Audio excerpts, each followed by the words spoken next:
Так, а зритель этого никогда не поймет и не увидит. Это вообще что? Расскажи вообще, как работалось с режиссером. Это можно говорить? Нельзя? Можно, наверное, да? Незаконно. А твоя самая кринжовая работа?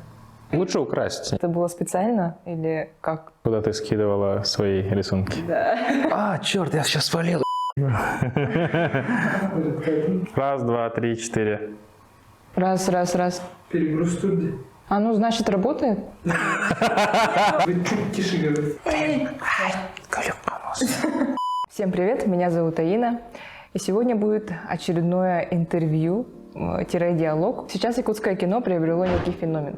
О нем все говорят и всем интересно. Я тоже не исключение, и поэтому именно сегодня специально для вас я встретилась с режиссером якутского кино, и мы сегодня поговорим о его работах. Так сказать, попробуем прикоснуться к этому миру и посмотреть, что же остается за кадром. Перед началом этого видео убедительная просьба: не забудьте поставить лайк, а также подписаться на мой канал. Ну а мы начинаем.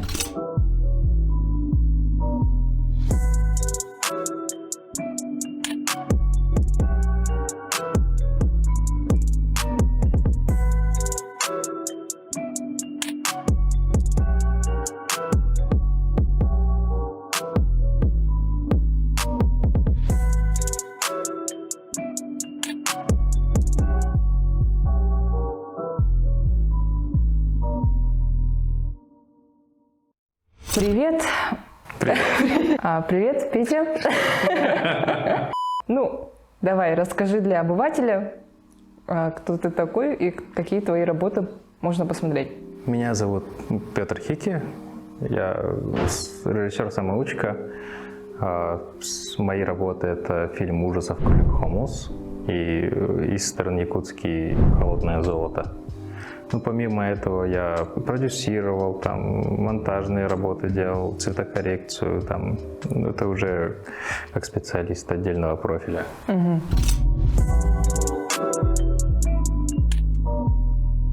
Давай мы перейдем к твоей, наверное, самой крупной работе.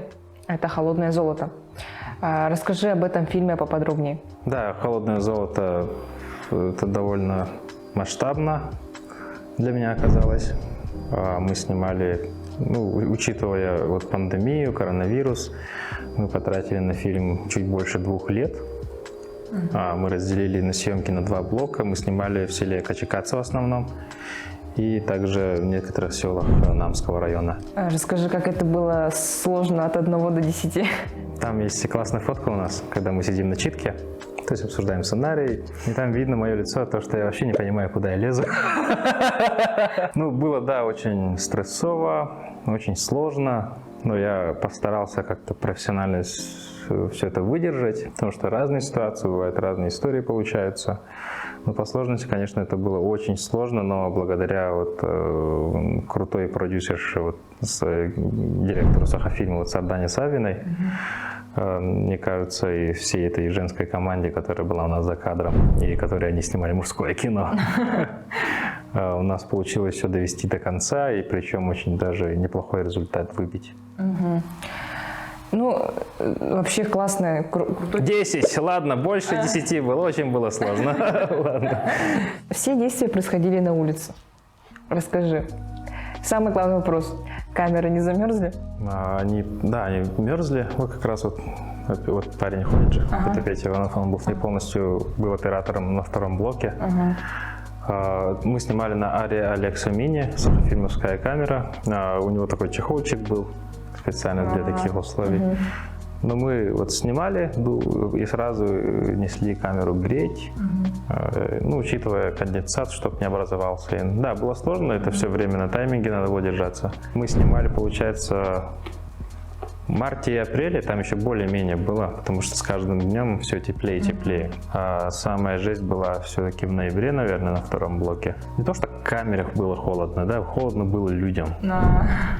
Это и было как-то стрёмно, стыдно, наверное, просить команды сделать еще один дубль, потому что что-то мне там немножко не понравилось, и это все в 4 часа утра, все уставшие, голодные, и ужас как холодно. Я помню этот момент, когда это была крайняя смена, последний кадр, мы дубль сделали, и когда ну, было холодно, конечно, но не настолько, да? Я сказал вот на рацию: смена окончена, всем большое спасибо, фильм снят. И практически через секунду такой холод навалил сверху, как будто, ну что-то так оберегало или не знаю, так ждало, короче, все это время. И мы в попыхах все убежали, короче. Жесть. Это было, да, интересно. Поскольку это исторический военный фильм, вообще как было искать информацию и откуда были источники? Ну вот с Левой мы идею развивали, ну, просто смотрели, как можно это было бы снять, что было бы прикольно. У нас больше печали то, что все военные фильмы, ладно, вот глобально если брать, это все происходит либо в Ленинграде, либо в Москве, ну все это ближе к центру. И как будто ощущение, как будто тут у нас застой такой был, да, как бы ничего как будто не происходило. Вся движуха там, а тут как будто ничего. Оказывается, что-то было. Мы начали копать, интересоваться, и нашлись люди, которые тоже хотят снять в этом направлении. По сути, продюсерами фильма как бы хотят выступить, да, органы, да. Ага, мы сконтачились с ними, и они хотели как бы на телевизоре, который какой-нибудь военный фильм снять. То есть они изъявили желание, да. И тут так оказалось, то, что мы тоже как бы интересуемся этим, ничего себе, так как все раз так получилось, да. И на этой ноте мы очень хорошо поговорили и решили вот давайте стартанем. Ну, круто. То есть они за счет этого у нас мы получили доступ к архивам, уголовное дело вообще засекреченное было по этой банде, как бы нам дали доступ, мы с Любой ходили, все это записывали, мы видели эти личные дела, идеально сохранившиеся. Обычно вот эти уголовные дела пишут же хранить до какой-то даты, до какого-то года. Там было написано «вечно». И это, ничего себе, типа, сколько там томов было, все фотографии даже были. Ну, страшные фотографии там были, конечно. Мы все это читали. Ну вот. Не только банда Павлова, есть банда Орлова, там да, другие банды были. И на основе, на фундаменте истории этих банд мы как бы создали как бы свою банду Попова. Переходя непосредственно к сюжету фильма, немножко поговорим. Я посмотрела этот фильм несколько дней назад, когда узнала, что у нас состоится встреча. Расскажу про свои впечатления, наверное, тебе тоже было бы интересно. Ну, вообще классно. Мне прям очень понравился фильм. Ну, визуал и т.д. и т.п. Вопросы по героям. Никаких вопросов нет. Ничего себе. Ну, отсылку на Колю Хамуз видела? Не шучу. Нет, не заметила. Ну, мне кажется, вот ощущение после этого фильма какая-то прям сухость. Ну, я не знаю, как это объяснить. У меня пока нет настолько теоретических знаний, чтобы объяснить, чего не хватило в этом фильме. Возможно, ты знаешь сам. Нам именно хотелось не снять вот стандартный НТВшный военный фильм, да, или нарочито отполированный кальку под Голливуд, который вот в центре у нас снимают, да. То есть хотелось все-таки больше жизненное, более простое, приземленное.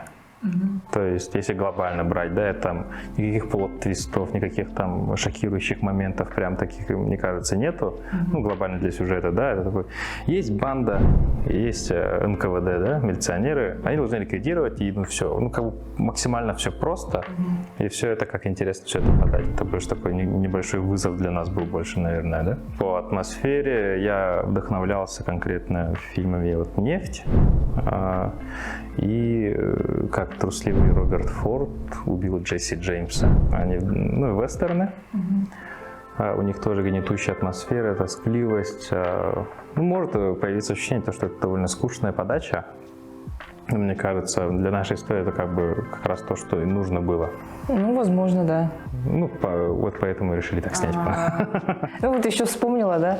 В первой половине фильма прям было все прям четко, понятно, ясно, прям шло все прям четко. Во второй половине фильма я прям почувствовала, что как будто время затягивалось. Это было специально или как? Да, я хотел немножко затянутый фильм сделать. Ну, как бы, есть, ну, зрители, как бы я сам как зритель не придирчивый вообще. Да. Ага, и у меня не сгорает, ладно, скажем так, от того, что определенной тупости, там каких-то допущений, да. Ну, раньше сгорал, да. У меня был такой период. ну, как бы сам начал заниматься фильмами, как бы сам понял, как это все так получается. Я поглощаю вообще абсолютно все. Неважно, какой рейтинг там в Кинопоиске, да. Бывают фильмы вот очень низкими рейтингами, но они реально классные. По затянутости.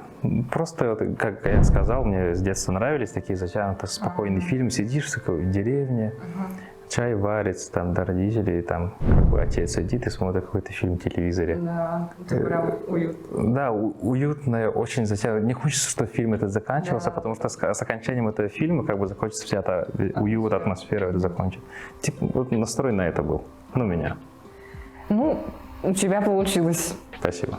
Ну, вот вы сняли, получается, вот, холод, там, собрали вот сценарий и так далее. Дальше уже переходит этап монтажа. Я знаю, не понаслышке, монтаж – это тяжкий труд. Расскажи, насколько это было тяжело? Этап постпродакшена мы начинали, ну, как бы стандарт черновой технический монтаж идет. Я обычно его сам делаю, чтобы, ну, не тратить время, чтобы, как бы, если это отдельный монтажер, чтобы он не тратил время, чтобы отсматривать все наши материалы. Особенно в нашем фильме это очень много дублей, это очень много материала, который очень много весит, компы тормозят. Вот, и по опыту, по Клюкхамусу, да, как бы сняли фильм, я сам черновой собрал и отдал Любе Борисовой на чистку. Такой же метод мы решили сделать тут.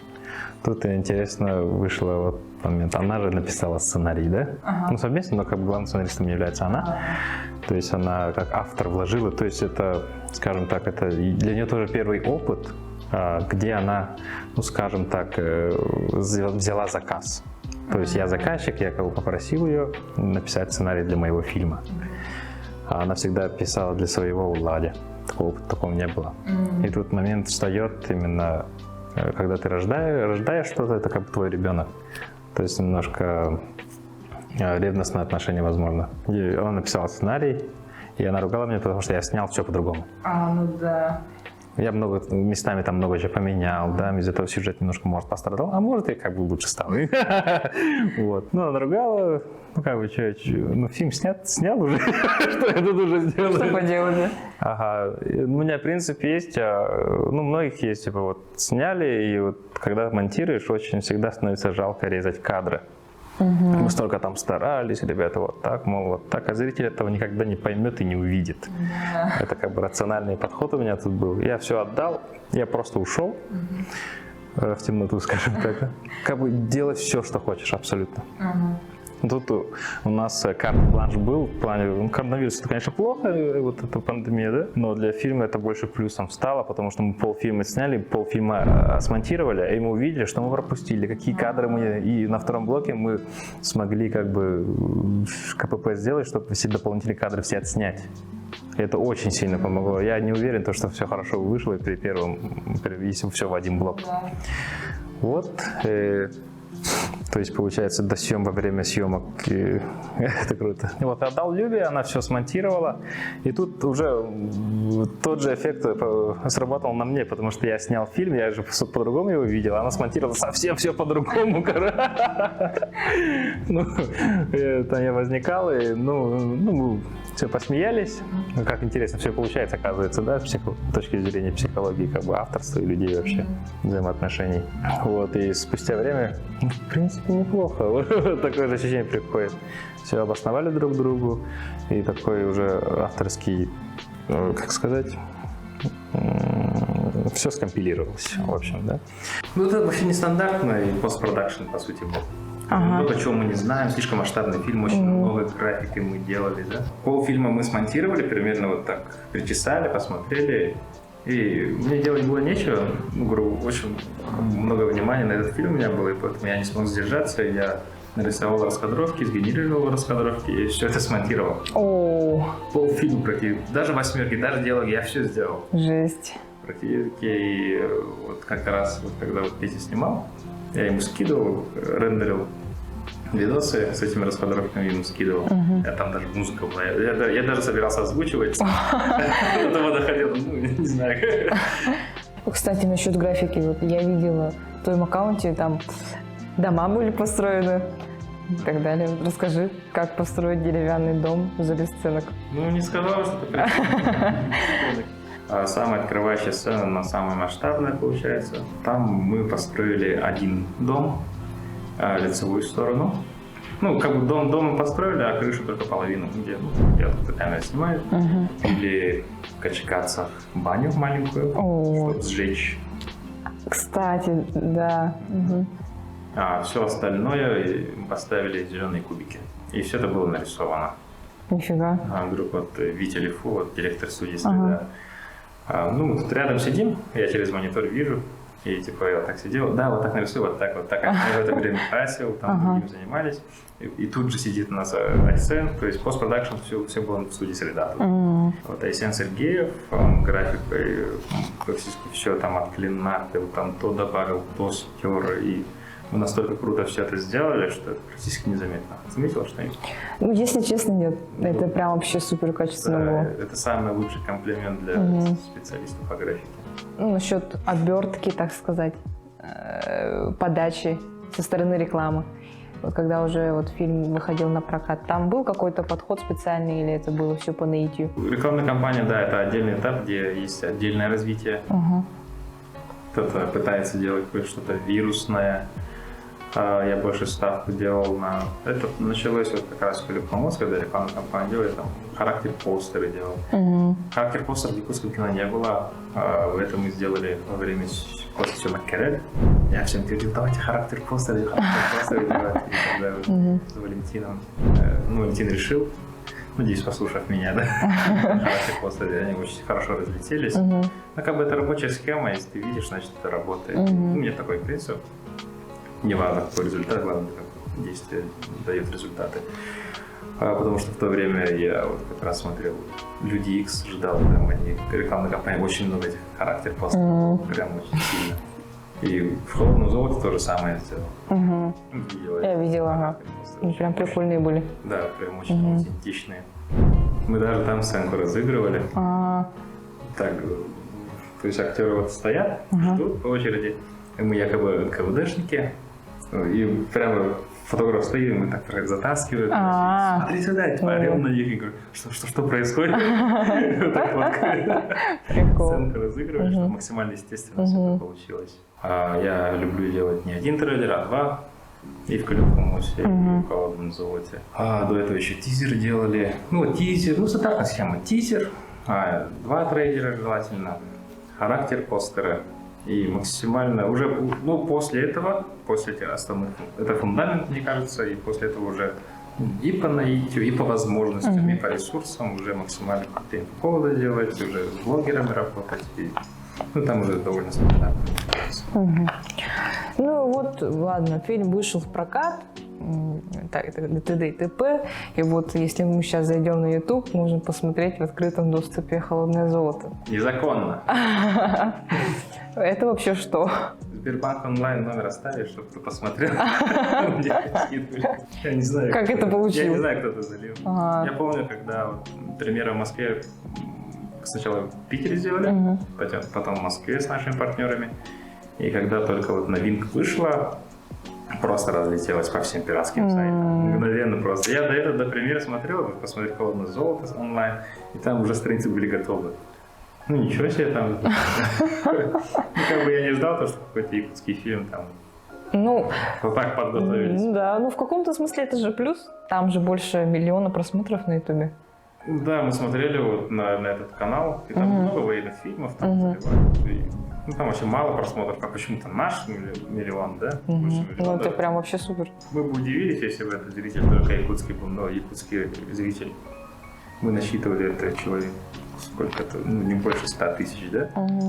И это не могло быть миллионом, да? Ну, комментарии смотрели, очень с разных регионов кучу людей смотрели. Ну, вот Казахстан тоже смотрел, Кыргызстан смотрел. Интересно.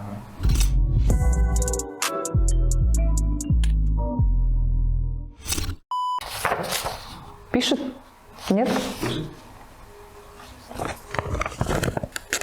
Альбита.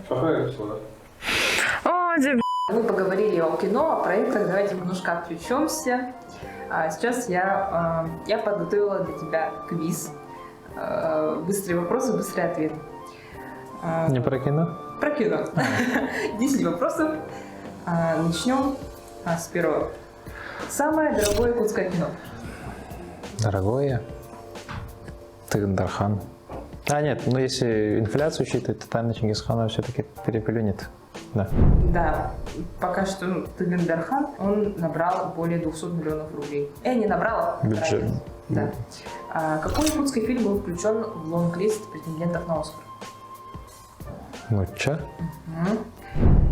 Нуча Владимира Мангуева. Совместно с какими странами был снят фильм «Ага» 2018 года? С болгарами, по-моему. Еще? Ага? Да. Болгария, Россия. Нет, особо не знаю. Тут я не знаю. Болгария, Германия, Франция. Ну европейские страны. Да. Члены НАТО. Автор фильма «Сулус» 2014 года. Донской. Правильно. Николай Донской. В каком вузе снимали фильм «Царь птица»? Хангаласка. Правильно. «Хайдарей, ты проиграла». Откуда эта фраза? Любительский школьный фильм был. Название я не помню. 3 буквы. Имя женское. Ага. Да. Да. Самый кассовый якутский фильм. Агент Мамба. Правильно. Агент Мамба, Трупак, собравший более 11 миллионов рублей. Это же вторая часть. Первая больше собрала. Да? Да. Ну, 17, по-моему. по источникам. Ну, у тебя не те источники. Черт, я сейчас спалил ее. Самый первый якутский фильм. Самый первый? Еще в советское время считать, что ли? Совместно или полностью местное производство? Кажется, совместно. Если не Маппа, то Губчака, наверное. Нет? Ну там же этих телефильмы тур рассчитывать-то. Кажется, да. Ну так нечестно. Там, блин, «Журавли над Ильменем», до этого что-то тоже снимали. Ну там довольно размытая же история. Да, ну тут первый якутский художественный фильм «Тайна предков». По мотивам повести «Золотой ручей» Николая Золотарева. Я же ремейк снимаю, поэтому. Шучу. То, что я не угадал, я буду снимать, да? Как зовут главную героиню фильма о себе Мерси? Костя Тимофеева, не? Да, кажется. Ну, мать с ребенком в деревне, да? Да. Там волосы вот эти. Я не знаю. Я не помню. Ну, самое популярное якутское имя. Сандана там. Да. Саркалана. Сагана. Ну, это у меня было, наверное, так. Д. Даяна? Вспомнил, да, мы угорали с Костей. Даяна. Ага. Как еще называется фильм «Огосас»? Типа Огосас или... Есть еще другой вариант на русском языке.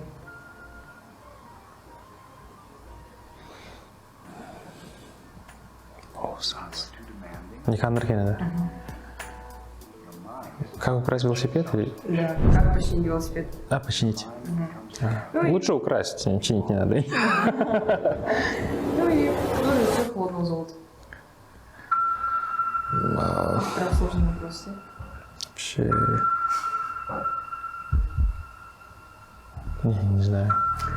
У меня тоже тут прописано. Да. Окей.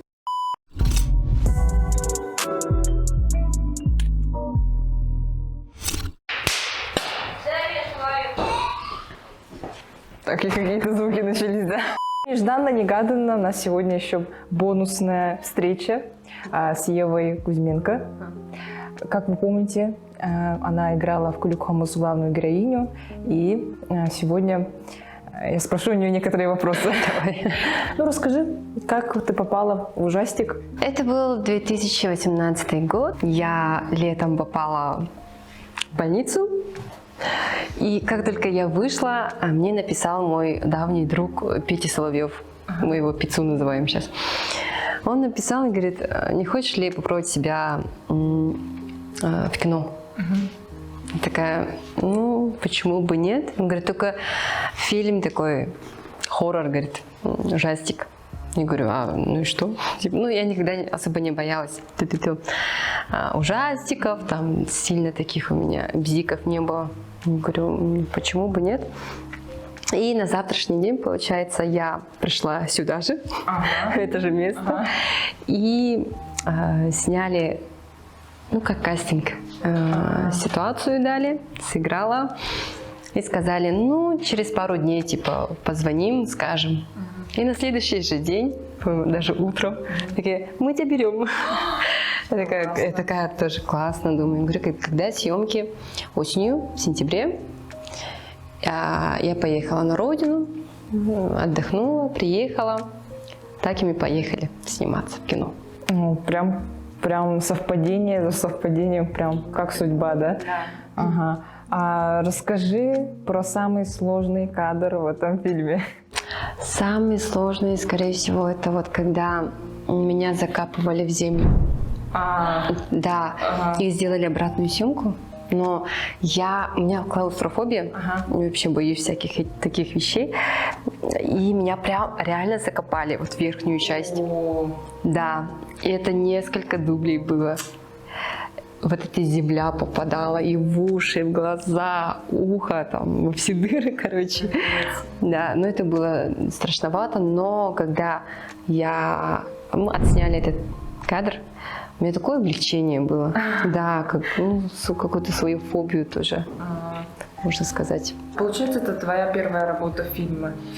В полном метре. Я до этого снималась в сериале, но это такой отрывок длинный был. В 2011, кажется, когда я в Москве училась, мы снимали сериал «Соромню». Там у меня первая экранизация, можно сказать. А потом вот в 2018 году, сейчас спустя 7 лет. У меня специальность совсем другая, по идее. Я инженер по первой специальности. Расскажи чуть поподробнее, ну, как ты пришла к этому, ну, в кино? В общем, я училась, закончила Московский институт стали и сплавов, и в Якутске не нашла по специальности работы. Ну, короче, классика жанра. Вот, и в этом же году открывался наш театр народов Севера. Мне очень, опять же, повезло, или это судьба так. Именно в этом году набирали труппу. И мне взяли. И работу я по специальности не нашла, а работать-то надо.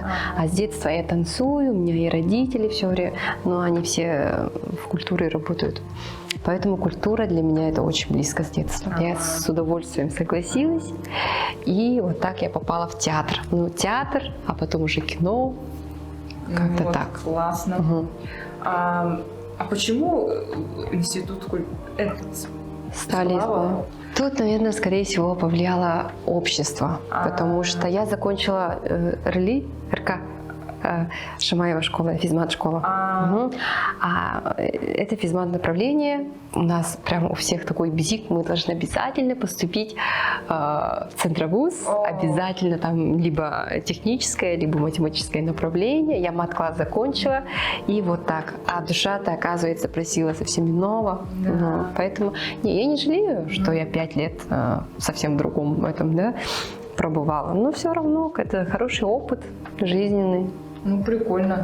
Зато ты знаешь, как сплавлять. Ну, типа, я уже все забыла. Окей. А после Глюкомус ты еще где играла? Или будешь играть какие-то проекты? Я так посчитала, да, если вот эпизоды считать, это то 11 проектов, оказывается, уже. Да. Буквально вот летом, весной мы сняли сериал, опять же, «Среда студию». Это можно говорить? Нельзя? Можно, наверное, да? Про КЦФ. Ну вот. Ну, а так есть проекты. Так. Ну, я ищу, конечно, планирую, хочу сниматься. Так что берите меня. Режиссеры.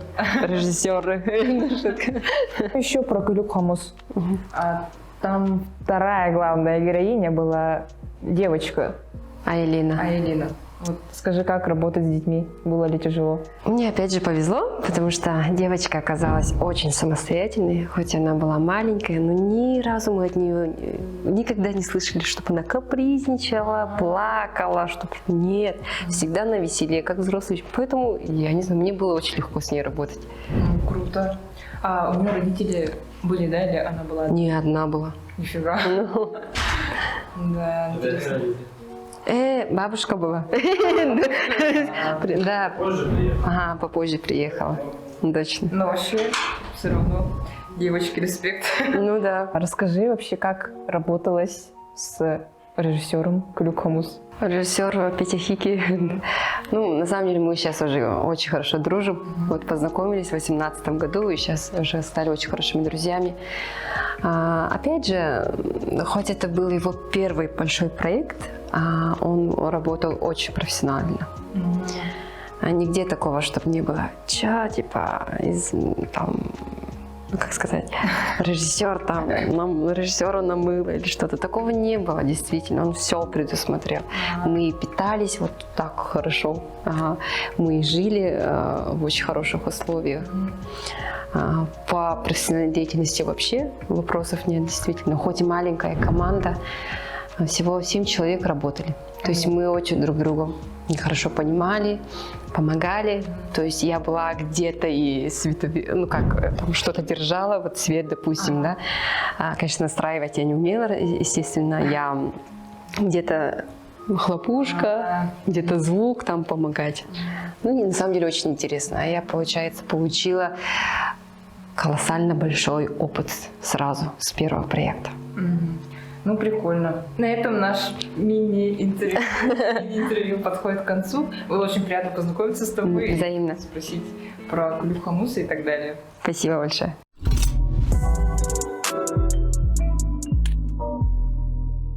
Теперь переходим к Кулюк Хамус. Расскажи, насколько это было сложно от 1 до 10? Да, довольно сложно было. 8, наверное. Потому что опыта у меня никакого не было. В то время я работал в Майтоне. Отпуск у меня стал где-то 22 дня. То есть успеть за 22 дня снять полный метр. Да. Из-за того, что мы не успевали, мы с Ваней, Ваней Гроем, с оператором, кучу сцен убрали, по идее. Из-за этого вся логика пострадала, скорее всего. Соглашусь. Почему именно ужастик?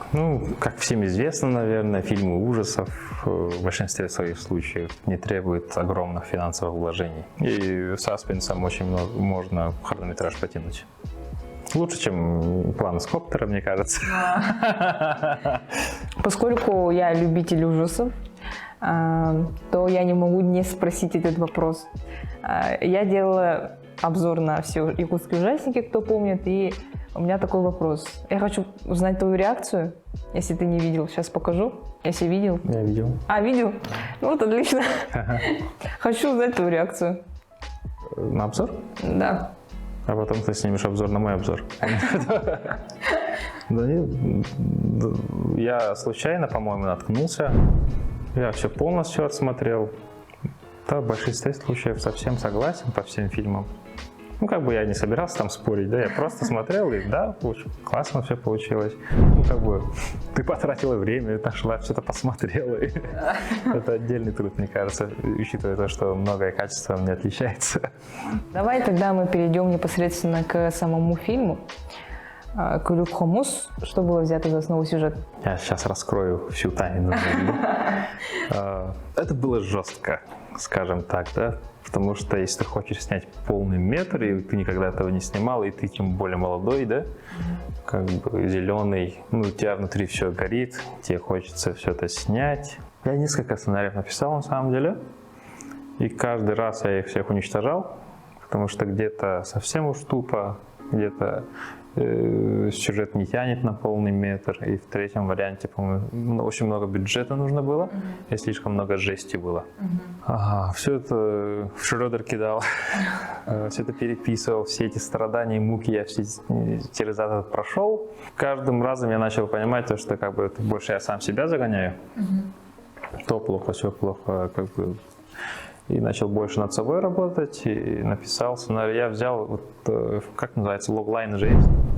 уместить весь фильм в 25 слов. Ага.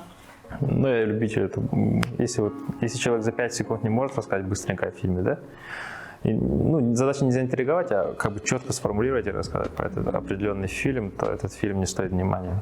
Ну, грубо говоря, потому что в наше время очень все быстро идет. Если первых секунд как бы не заинтересуешь никого, то вообще ничего не стоит. И я начал смотреть вот все такие вот дешево снятые ужастики, именно приблизительно ближе к нашему времени.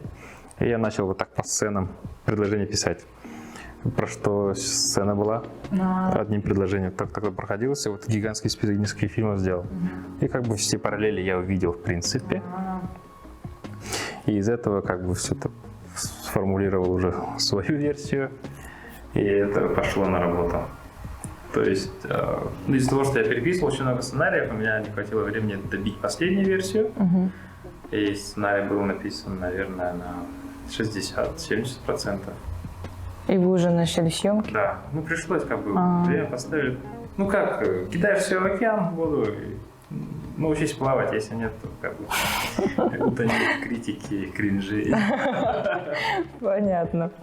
И момент был, концовка совсем другая была, абсолютно другая была. Мы пересняли все там по идее. Да.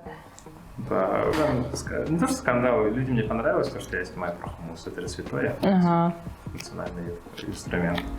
И типа там как-то я порчу образ хумуса. Ну, там очень много критики было. Ну, надо было все-таки добить и не слушать никого, это была ошибка, мне кажется. И из-за этого как бы, какой там Тангату, мам, что вообще? Да. Ну, хотя бы что-то решили вот так связать.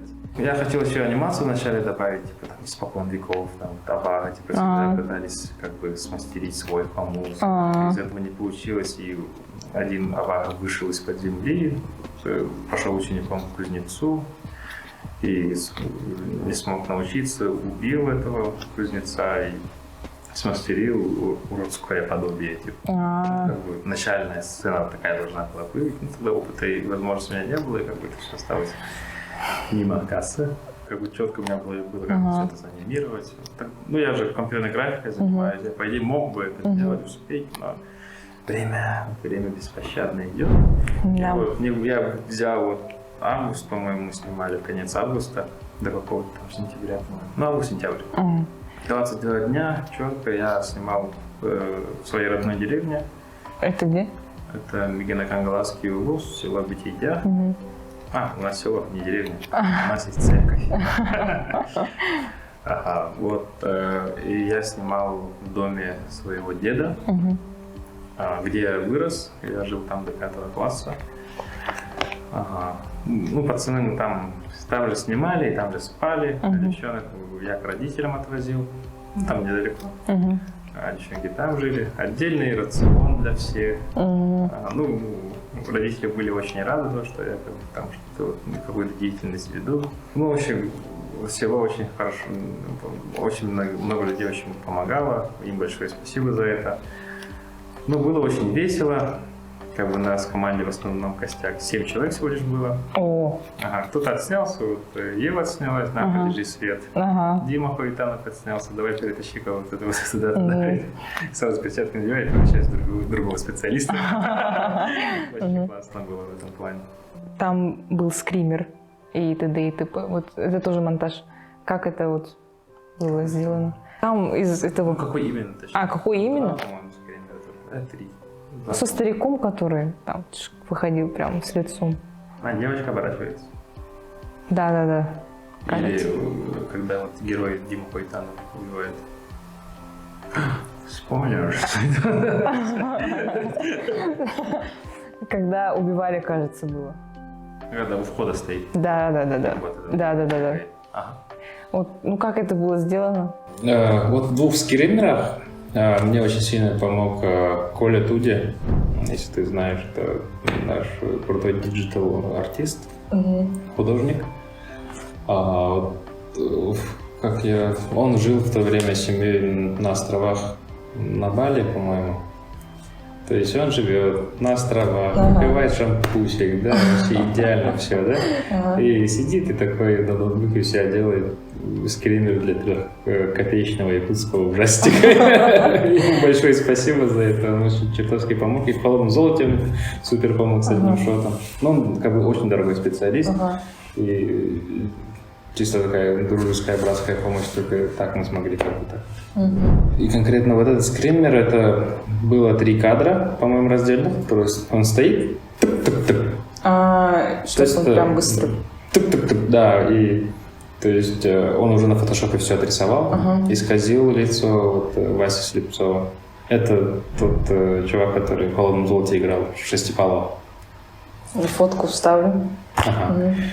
И вот, и все эти кадры в фотошопе просто сделал, мы просто положили на монтаж, все. Круто. И еще там был интересный момент с землей. Ага, обратная съемка. Вот как это было? Мы снимали его в павильоне, во 2-м павильоне. Мы построили, ну там стол был, и сверху доски поставили, ну типа, чтобы и лежать можно было. Все это накрыли землей, мы за черноземом ездили там.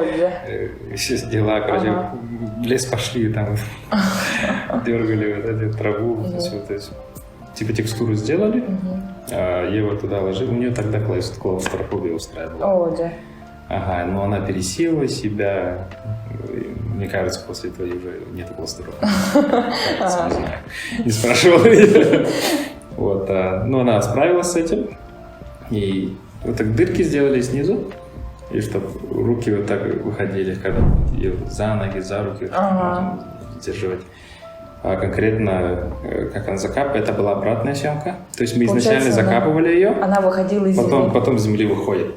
И просто реверс кадра. То есть очень много прикольных вещей в фильмах, видосах, да, в институте интернет. Это все стандартная монтажная склейка у многих. Обычные приемы стандартные, они не меняются. Вопрос лишь в том, как их комбинировать. Да, действительно. Ну, не сказал бы, что это первый блин комом. У меня цель была такая, снять фильм ужасов, который напугает, испугает, да? Как бы определенные эмоции вызовет. С этой задачей фильм прекрасно справился, мне кажется. Ну, конечно, сюжетом куча вопросов, это понятно. Тут теория у нас появилась, то, что трейлеры, тизеры слишком страшные были. И многие люди, у кого я спрашиваю... Не подумали, что... Не, я туда не пойду, потому что кажется слишком страшно. Даже так? Даже так. Ну, это немножко обидно было. Окей. Ну, в городе смотреть по-обычному еще, наверное. А в деревне смотреть это совсем другая атмосфера. Да? Да. Потому что ты выходишь из клуба, да, вечером, да, темно. Как бы атмосфера ровно такая. Ну да, кстати. Вот. Ага. Мне скидывали по WhatsApp эти реакции звуковые. Как люди там кричат. Там, и там топот слышишь, как люди убегают из зала. Ничего себе, типа. Да, это вообще как?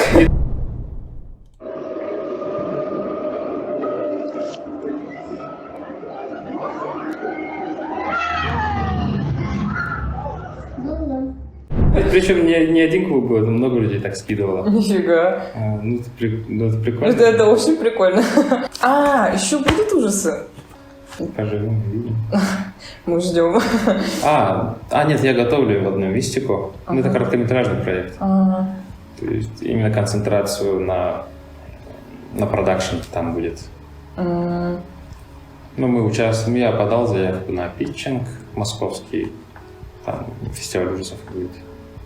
Если там получится, то мы сможем все это сделать. А я там... там вообще прикольно вышло. У нас тут монтажер была, Аня, в студии. Она окончила в Москве. И у нее монтажные группы были в Телеграме. Вообще Телеграм сила. Я жду, типа, гример, моя гримерша, которая в «Холодном золоте» работала, она была на съемках. Я тогда планировал уже снять несколько месяцев назад. И я искал гримера, и мы просто написали объявление, пару групп. И столько людей откликнулось. И это все московские были. И из Владивостока там кто-то писал, свои работы скидывали, всем было очень интересно. И так получилось то, что я сконтактился, мне написал какой-то гример, ну, типа, здравствуйте, типа, что-то. Я не отвечал, я там бегал туда-сюда, за рулем был. И написал, ответить же несложно. Ладно, я сейчас домой зайду, отвечу. А это оказался чувак, который работал с Netflix, и до сих пор работает, по-моему. Нифига. Ага, ну он сам в Москве работает. Ну, ничего себе. Ну, реально вообще. Да. И причем ему тема вся очень сильно понравилась, все мои концепты очень сильно понравились, и как бы по ценитуру очень хорошо договорились. Ну, надеюсь, вот если с питчингом все получится, мы должны как бы добить проект. Круто. Ну, там замах был именно, чтобы потом перейти на полный метр. Ну, у меня такой стиль. Если хочешь что-то сделать, типа ты не говори об этом, ты сделай. Покажи, что ты умеешь, покажи, что ты можешь. Тогда как бы и инвесторы, и как бы люди как бы сами подтянутся. Потому что перед Крюкмус у меня был короткий метр, и там я его как бы уже потестил, скажем так. Ага, ну вот в целом вот процесс создания я рассказала, а вот насчет такая интересная тема насчет раскадровок. Я видела, ты в Инстаграме недавно искал раскадровщиков, и вообще это кто это такой, для чего это, и расскажи поподробнее. А куда ты скидывала свои рисунки? Да. И где я не ответил. Раскадровка – это очень важный этап предпродакшена. То есть в нашем якутском кино все сводится к тому, что больше внимания все-таки на сам продакшн и на постпродакшн, ну, больше на продакшн и на сценарий, а вот конкретно как понятие препродакшн у нас как такого особо нету. А в моем случае мне нравится максимально подготавливаться к процессу. Ну, многие знают, наверное, раскадровка — это по сути комиксы. То есть ты каждый кадр рисуешь, примерно такой план, такой объектив, и уже во время этапа, когда раскадровки смотришь, ты в голове уже воспринимаешь как эффект кулешов, все монтажные переходы, все там уже чувствуешь. И команда уже начинает понимать, что мы снимаем тут. Ага. Самая крутая раскадровщица в якутском кино у нас Надежда Кьяра Юмшанова. Она была ассистентом режиссера в «Холодном золоте» и раскадровщицей. Она практически перед съемкой. Мы постарались очень много времени выделить препродакшн по возможности. Это как бы много персонала, это очень много кастинга, и в это время мы все время читки устраивали. У нас доска была с фотографиями актеров, и так перетасовывали. И там же параллельно рисовали раскадровки. И также снимали аниматики. Ну вот она вообще практически всю раскадровку всего фильма сделала. Это очень большой труд, это очень много картинок. Жесть. Ну, данный этап мне всегда нравился, и я решил развить ее. И для вот короткого метра я искал раскадровщиков, так как Яра была довольно занятой в это время. Мне как бы хотелось развить все это направление. Я сделал объявление, многие откликались, многие отправляли свои работы. Я нескольких нашел девушек. Они, конечно, вот такого направления у нас нету. И как бы никто не знает, что тут происходит и как это все надо делать. Мы скидывали примерно как мы хотим, что нам, в принципе, интересно, скажем так. И примерно такое хотим. Ну, в принципе, я давно изучаю эту тему и как бы четко все это объяснял. И Кьяра приходила, тоже объясняла, мини-мастер-класс устраивала. И все это несколько итераций провели, и конкретно вот как документ презентации этого короткого метра у нас раскадровки полностью все сделаны. О, круто. Ну, если честно, мы вообще сняли его. Ну, по сути, на обычную камеру, примерно монтажно, как все это будет выглядеть. И там же прочувствовали, как работают наши раскадровки, где у нас косяки, где что не хватает. Какие тестовые работы. Ну, покажу. Там очень смешно, я все сам играл. Вот. И это направление надо развивать.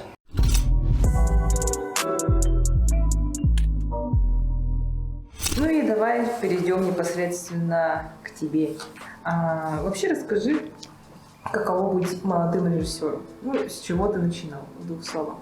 С самого детства мне всегда нравились фильмы, мультфильмы, комиксы. Всегда хотелось научиться этому. Я стремился с самого детства и, наверное, так целеустремленно и иду. Так, в школе был школьным оператором, извините за тавтологию. Тогда я научился, с камерой там Panasonic большой ходил. Мы экспериментировали всякое, потом появились цифровые камеры. Несколько короткометражек там сняли. Ну, конечно, там все на коленках, но самое главное было чертовски интересно. Просто вот эта энергетика, которая там вся крутится, это самое крутое, мне кажется. Ну и потом, уже студенческие времена. То есть, В студенческие времена не стал забрасывать, все продолжал изучать. Ну, больше по техническим аспектам, потому что я рассмотрел вот якутские фильмы того времени, и везде хромала картинка. Ну, для меня, по крайней мере, все это изучал, цветокоррекцию, оказывается, есть понятие такое. Как бы никто, даже в России мало курсов, вообще курсов не было по да Винчи, например, туда сходил, одни из первых, наверное. Сериал сняли такой экспериментальный «Студ». Ну, это максимально на разгоне, короче, сериал. да? Максимально, ну, не знаю, в свое время так нормально, так выстрелил. Ну, в Судгородке.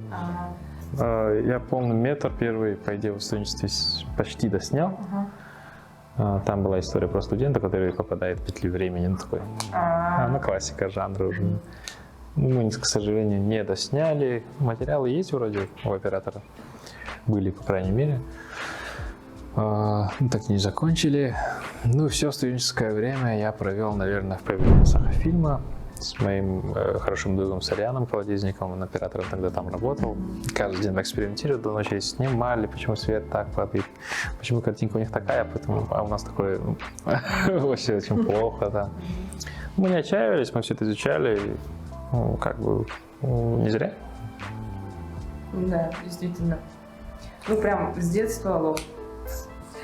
Ну, вот, получается, у тебя уже есть какой-то багаж, определенные кейсы, так сказать. И скажи, работа, которой ты гордишься. Ну, больше всего уделяется, конечно, «Холодное золото», наверное. Потому что прям, ну, очень большая работа была проделана всей командой. Вообще, это 23 оленя там. Все бегали в тайге, холодно, мрак, куча костюмов, перестрелки там. Ну да, это, ну, да, гордость больше, что мы смогли это закончить. Да. И причем очень даже неплохо вышло. Круто. А твоя самая кринжовая работа? Я особый кринж не ловлю, наверное. Ну, Тогда самая плохая работа. не, для меня плохих работ нету. Это просто этапы развития. Ну, кринж, ну, больше всего ловил, наверное, со студа, наверное. Ну, потому что максимально на разговор. Ну, понимали, к чему, почему, ну, как мы должны сделать, типа. Это же больше эксперимент такой был. Нет, прям особо кринжа не ловлю. Окей. Вот тебя зовут Петр Хики. А почему Хики?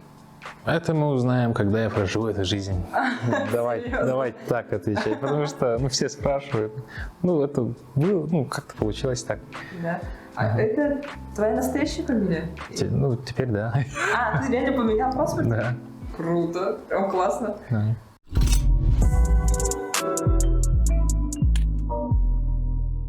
И на этом у меня вопросы закончились. Спасибо большое, что дал мне такое интервью и помог техникой. Очень было приятно поговорить. Спасибо. И вам спасибо, зрители, что досмотрели все до конца. Ну и на этом я завершаю свое видео. Не забывайте ставить лайки и подписываться на канал. И репосты. Да, активно. Активно. Все, всем пока. Все. Бай-бай.